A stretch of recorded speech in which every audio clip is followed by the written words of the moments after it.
में सहयोग करते हैं वो अपनी बात को रखेंगे। ये सारी बातों को गाँव में रखते हुए अच्छा करके बने। धन्यवाद मुन्ना जी। बहुत सारे लोगों को तो मेरा शायद व्हाट्सएप पे मैसेज मिलता है ना, कितने लोगों को मिलता है? नहीं मिलता? ओके। आज जो खासकर मुद्दा है वो आपके जो 25% है EWS एडमिशन का मुद्दा है ना, जो बात करने का है। हमें एक चीज़ बहुत स्पष्ट रूप से समझनी चाहिए,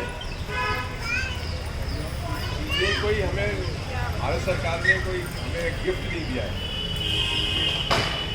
ये जो हमारा संविधान है तो हम सब लोगों ने मिलकर बनाया है। संविधान में ही लिखा हुआ है कि समता का अधिकार होगा, समानता का अधिकार होगा, इंक्लूसिव एजुकेशन होगी।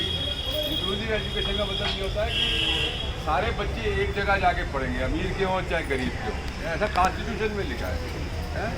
तो उसकी जो धारा है, उसकी जो स्पिरिट है, जिसको हम अंग्रेजी में बोलते हैं स्पिरिट है, वो उसकी वजह से ये कानून आया कि जो कमज़ोर वर्ग के बच्चे हैं वो भी निजी स्कूलों में पढ़े।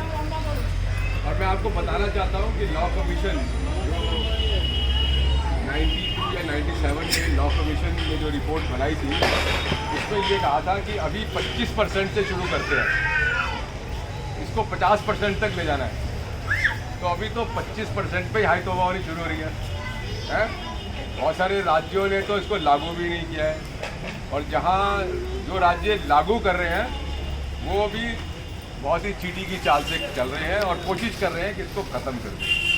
अभी जो नई पॉलिसी आई है एजुकेशन की, शिक्षा की 2020 के अंदर, उसमें इस तरीके के वो मिल रहे हैं, इंडिकेशंस मिल रहे हैं कि इसको शायद आने वाले वक्त में ख़त्म करने की कोशिश करेंगे। वो ये कहने की कोशिश कर रहे हैं कि ये इससे बहुत सारे लोगों का जो है ना शिकायत है। एक शिकायत वो ये भी कह रहे हैं कि सरकारी स्कूलों में बच्चे इसलिए कम हो गए क्योंकि उनके बहुत सारे बच्चे प्राइवेट स्कूल में चले गए 25%। एक ये बहस भी हो रही है उसके ऊपर, जबकि इसका कोई टांग सिर नहीं है। हमारे देश में लगभग आज की तारीख में 10 करोड़ बच्चे स्कूल की व्यवस्था से बाहर हैं, और अभी आपके पेंडेमिक में कम से कम भी 2-3 करोड़ बच्चे जो सरकारी स्कूलों में पढ़ते थे, खासकर उन्होंने मतलब उनको क्योंकि स्कूल ही बंद रहे तो स्कूल छूट गए, और बहुत सारे लोग कामों में लग गए हैं, उनको वापस लाना मुश्किल है। पढ़ाई ना कुछ हुआ ही नहीं है सरकारी ढांचे के अंदर। तो भाई ये जो लोग हैं करोड़ों की तादाद में, उनको लाओ ना स्कूल के अंदर। आप 25% वाला बहाना बनाकर आप ये क्या आर्गू कर रहे हो, क्या बहस कर रहे हो कि हमारे स्कूल के बच्चे इसलिए कम हो गए क्योंकि वो 25% में चले गए। आपके बच्चे तो इसलिए कम हो गए कि जो बच्चे स्कूलों से बाहर हैं करोड़ों में, उनको लाने की आपने कोई कोशिश नहीं करी है।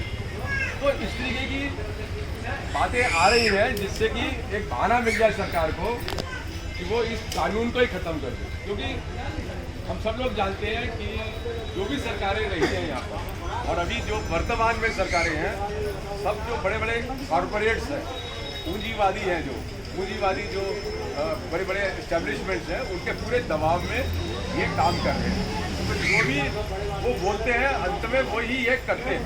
तो आज की आवाज़ उनकी सबकी ये है कि इसको ख़त्म करें। तो ये एक बहुत ही मतलब अगर खत्म होगा तो ये एक तरीके से बहुत बड़ा अन्याय हमारे करोड़ों बच्चों के साथ होगा जो किसी भी तरीके से इसमें 25 में आ रहे हैं। तो इसके लिए आप लोगों को जो है ना, आपकी संगठन की बहुत ज़रूरत है। ये कोई कोर्ट में मुकदमे करने से काम नहीं चलेंगे, मैं आपको बता रहा हूँ। वो भी एक अपनी जगह है, उसकी भी एक अपना महत्व है कोर्ट में जाने का, लेकिन आप लोगों के संगठन को और भी मजबूत होने की ज़रूरत है, और ये आवाज़ उठाने की ज़रूरत है कि हम किसी भी तरीके से इसको ख़त्म नहीं होने देंगे। दूसरी बात इसमें यह है कि ये जो अभी कानून है वो सिर्फ 8वीं क्लास तक है। जैसे आपके बच्चे 8वीं क्लास पार करेंगे वैसे उनको या तो निकाल दिया जाएगा या कहा जाएगा कि पूरी फीस दो, और पूरी फीस आप बहुत सारे लोग दे ही नहीं पाएंगे, तो आपको निकालना पड़ेगा, निकाल के फिर सरकारी स्कूल में डालना पड़ेगा। और वो भी एक तरीके से बहुत बड़ा अन्याय बच्चों के साथ होगा, क्योंकि जिस तरीके से आज वो इंग्लिश मीडियम और अपने दोस्तों के साथ है, वो एकदम अगर सरकारी स्कूल में डाल दोगे तो वहाँ पे वो मिसफिट हो जाएंगे, मिसमैच हो जाएंगे, मतलब वो उनके साथ अपने आप को एडजस्ट नहीं कर पाएंगे, और उनके शरीर और दिमागी तौर पे भी उनको नुकसान होगा, और पढ़ाई में भी नुकसान होगा। इंग्लिश मीडियम में जो पढ़ा है नर्सरी से लेकर 8वीं तक, उसको 9th में अगर कहोगे तो हिंदी मीडियम में कर ले, तो आप समझ सकते हो कि उसके साथ क्या होगा। तो ये भी एक चैलेंज आ रहा है दिल्ली में, तो क्योंकि कुछ स्कूल गवर्नमेंट लैंड पर थे और वहाँ पर उनको ज़मीनें दी गई थी, शर्त किया था कि आपके पास 12वीं क्लास तक पढ़ेंगे। बहुत सारे स्कूलों में बच्चों को हमने बचा लिया, उससे भी बहुत ज़्यादा नंबर है जिनको हम बचा नहीं पा रहे, और हिंदुस्तान का नंबर लेंगे तो कहीं भी किसी को बचा नहीं पा रहे। सरकार ने हाईकोर्ट में कहा था कि हम इसको दे रहे हैं, और हमारी कोशिश है कि इसके अंदर अमेंडमेंट करने की, लेकिन उन्होंने जो है अंत में अपना हाथ खड़ा कर लिया और कहा कि हम नहीं करते, और हमारी पॉलिसी का भी नाम दे दिया उन्होंने कि हमारी पॉलिसी में जो है वो ये नहीं है। तो इसका मतलब सरकार की तरफ से बहुत स्पष्ट रूप से आज ये है कि वो इसको बारगेन नहीं कर देगा। इसके लिए भी आप लोगों को संगठित होकर दबाव बनाना, और कोई तरीका नहीं है। थोड़ा हट जाइए, अब एक और बात है, हट जाइए थोड़ा सा। कि बहुत सारे जो बच्चे हैं जिनको दाखिले नहीं मिल रहे हैं, कोई ऐसे बच्चे हैं जिनको दाखिले नहीं मिल रहे हैं, दाखिले नहीं मिल रहे, तो मैंने आज भी संदीप जी को भी सलाह दिया है, उनके साथ अपने वकील दोस्त भी हैं, उनको भी सलाह दिया है कि आप लोगों के मामले में मदद करें।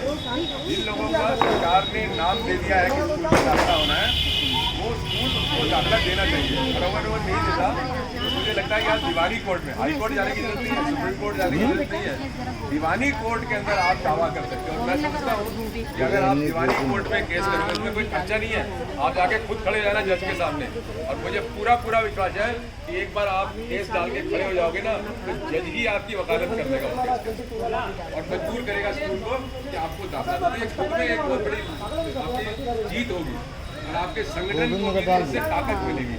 ये मत सोचो कि अगर कोर्ट में जाके हम लड़ेंगे और वहाँ जीतेंगे तो आपकी संगठन कमजोर हो जाएगी।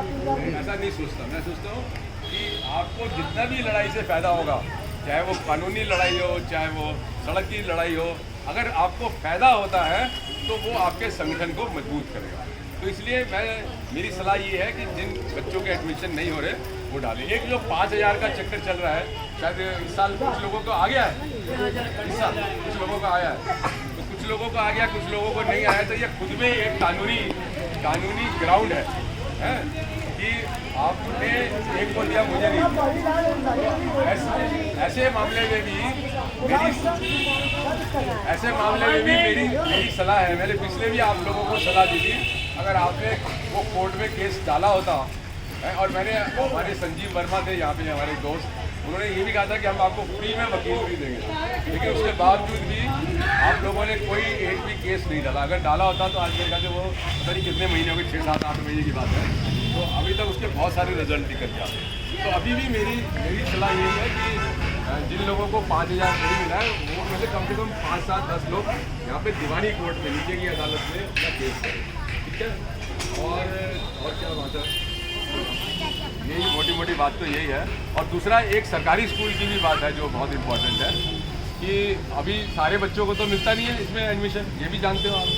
तो आपके बहुत सारे बच्चे गवर्नमेंट स्कूल में भी जाते होंगे, जाते नहीं जाते? जिनको नहीं मिलता वो क्या करते हैं, जिनका नाम नहीं आता वो क्या करते हैं, गवर्नमेंट स्कूल में जाते हैं, या वो छोटे मोटे जो प्राइवेट स्कूल है उनमें फीस दे के पढ़ाते होंगे आप, है ना। तो अभी जो पेंडेमिक में बहुत सारे लोग फीस नहीं दे पाए हैं, उन्होंने मजबूरी में अपने बच्चों को निकाला, फीस देने वालों ने, और सरकारी स्कूलों में डाला है। लेकिन दुख की बात यह है कि सरकारी स्कूल ने इस 1.5-2 साल के अंदर किसी भी तरीके के अपने स्कूलों को अच्छा नहीं बनाया, टीचरों की भर्ती नहीं करी है, कुछ भी नहीं किया। तो जो व्यवस्था उनकी पहले थी, जिसकी वजह से कोई भी पेरेंट अपने बच्चे को सरकारी स्कूल नहीं भेजता था, वही व्यवस्था आज भी चल रही है। तो मुझे ऐसी व्यवस्था के अंदर ये शक लगता है और वो पेरेंट्स ने अपने बच्चों को क्यों निकाला है? क्योंकि वो फीस नहीं दे पाए, और तो कोई वजह नहीं है, और तो स्कूल से कोई नाराज़गी नहीं है उनको, उनकी पढ़ाई से वो खुश है। तो अगर सरकारी स्कूल वाले उन बच्चों को अच्छी शिक्षा नहीं दे पाएंगे, तो मुझे लग रहा है, और अगर ऐसा होता तो क्या होता है, जैसे ही उनके पास कुछ पैसे वैसे आ जाएंगे, वो फिर अपने बच्चों को निकाल के चले जाएंगे, तो सरकारी स्कूल तो वहीं रह गया ना, है? और मैं समझता हूँ कि सरकारी स्कूल का ठीक होना बहुत जरूरी है, क्योंकि जो फीस वाली लड़ाई है ये चलती रहेगी, है? और बहुत सारे लोग फीस नहीं दे पाएंगे और फिर मजबूरी में उनको निकालना पड़ेगा, है? तो सरकारी स्कूलों का ठीक होना जरूरी है। तो आपकी संगठन को सरकारी स्कूलों के ऊपर भी दबाव बनाना चाहिए, मतलब आप लोग अपने बच्चे को 25 पॉइंट पढ़ाओ, उसके लिए भी लड़ो। मैं ये नहीं कह रहा कि वहाँ से विड्रॉ करके सरकारी स्कूल में डाल दो, लेकिन एक आपके पास एक दूसरी व्यवस्था होनी चाहिए खड़ी हुई कि कल कोई बात होती है तो आप स्कूल में भी आ सकते हो, या वो स्कूल इतने अच्छे हो जाए तो आपको 25% की भी जरूरत ना हो। मुझे बताओ, अगर सरकारी स्कूल अच्छे हो जाए और बहुत बढ़िया हो जाए, जैसे मिलिट्री स्कूल है, नवोदय स्कूल है, सेंट्रल स्कूल है, केंद्रीय विद्यालय के स्कूल है, अगर वैसे हो जाए तो आप 25 में जाओगे क्या? दुनिया भर की खिचखिच चलती रहती है वहाँ पर, कभी ये लड़ाई, कभी वो, कभी ये नहीं दिया, वो नहीं दिया, है? तो इसलिए हमें वो जो व्यवस्था है जो दूर तक चलने वाली है वो बनाने की ज़रूरत है। तो ये बहुत मुख्य बातें हैं आप लोगों से करने की, और सबसे इम्पोर्टेंट यही है कि जो आपका संगठन है उसको आप पूरी तरीके से मजबूत रखें, है? अब मैंने पीछे देखा था आप लोगों की बहुत बड़ी जुलूस आप लोग लेके गए थे, बहुत लंबी कतार थी, है? और मैं बड़ा खुश हुआ, और मैंने अपने फेसबुक और ट्विटर पे भी वो डाला कि देखो ये महिलाएं जो है राइट टू एजुकेशन के लिए कानपुर में लड़ रही हैं, मेरे ट्विटर पे है वो आप लोग। तो संगठन आप रखिए, संगठन को और मजबूत करिए, है? तो एक तरफ सड़क की लड़ाई लड़िए, दूसरी तरफ जहाँ हमें बिल्कुल पक्का है कि हमारे अदालत में जाने से हमको रिलीफ मिलेगा, वहाँ पे अदालत में भी जाइए, उसका भी दबाव पड़ता है। क्योंकि अगर हम देखें आज की तारीख में कि हिंदुस्तान की सरकार या राज्य सरकार का अगर कोई जवाब लेने वाला है ना, वो अदालत है, और किसी को जवाब नहीं देते। आपको दिया कभी जवाब इन्होंने? आपको 10 साल आगे भी जवाब नहीं देंगे ये। लेकिन अगर कोर्ट से एक नोटिस चला जाता है तो चीफ सेक्रेटरी को भी वहाँ अपना एफिडेविट देना पड़ता है। कोर्ट कई बार बुला के कोर्ट में उसको लताड़ती भी है, और कभी कभी ऐसा भी होता है उसको जेल भी भेज देती है सरकारी आदमी। तो कोर्ट से आज भी थोड़ा बहुत सरकार में एक डर बना रहता है, तो हमें उसका भी इस्तेमाल करना चाहिए। और भी कोई तरीका हो सकता है इन दोनों चीज़ों के अलावा में, वो भी आप लोग विचार करो, उसको भी आप इस्तेमाल करो। तो मेरे ख्याल से सब तरीके से अगर हम चीज़ों को इस्तेमाल करेंगे, है? कोई जरूरी नहीं है एक ही तरीके की लड़ाई लड़ी जाती है एक चीज़ के लिए, एक चीज़ के लिए 4 तरीके से भी लड़ा जाता है। तो वही सब चीज़ें अगर आप हिसाब किताब लगा के, और आपको बहुत अच्छी मीना जी और मोना जी मिले हुए हैं लीडरशिप में गाइड करने के लिए, और हर वक्त आपके लिए चिंतित रहते हैं, और आप खुद ही जानते हैं कि कितनी आपके साथ वो मेहनत करते हैं।